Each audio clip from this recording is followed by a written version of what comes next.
un homme en tête, Luca Geni.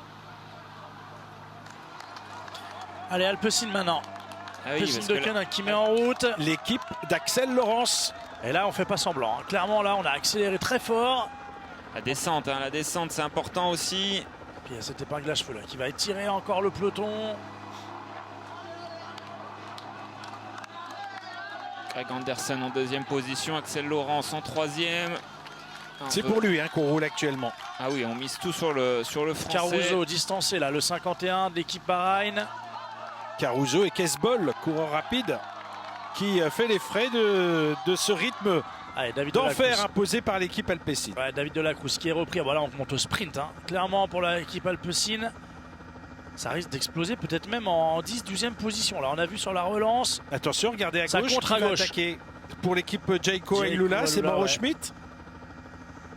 Il reste 1 km. J'ai vu le panneau 1 km pour le sommet. Ouais, c'est ça, on est à 10 km 900. Il reste 1 km de montée.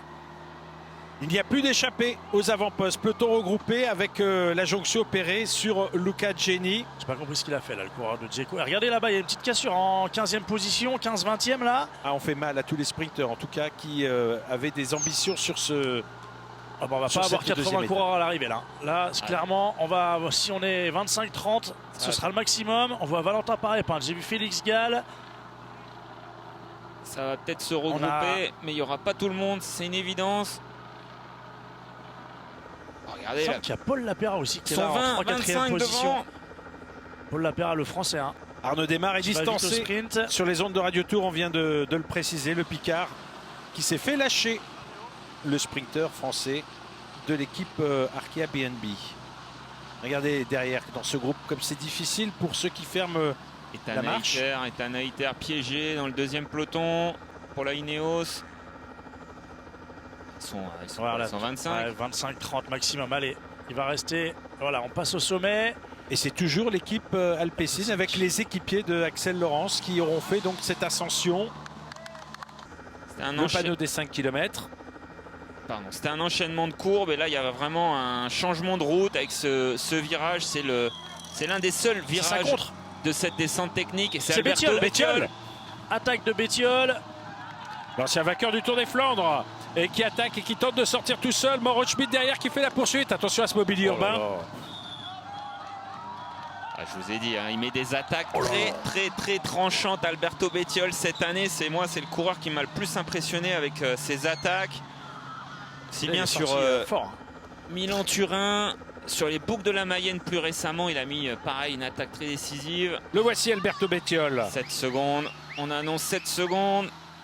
Ah, ça va être chaud. Oh là là, il y a une chute à droite. Chute à droite.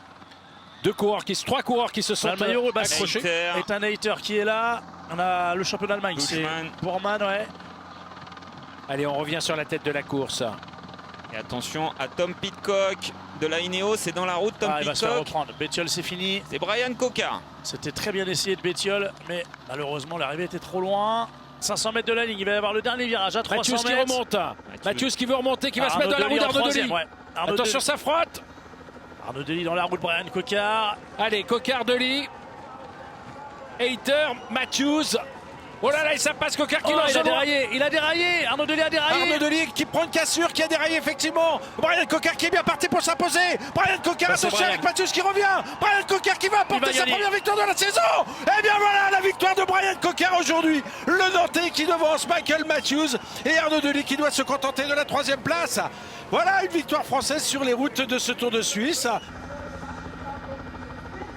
La plus grande offre de sport accessible à tous, disponible sur le site L'Équipe dans l'espace TV.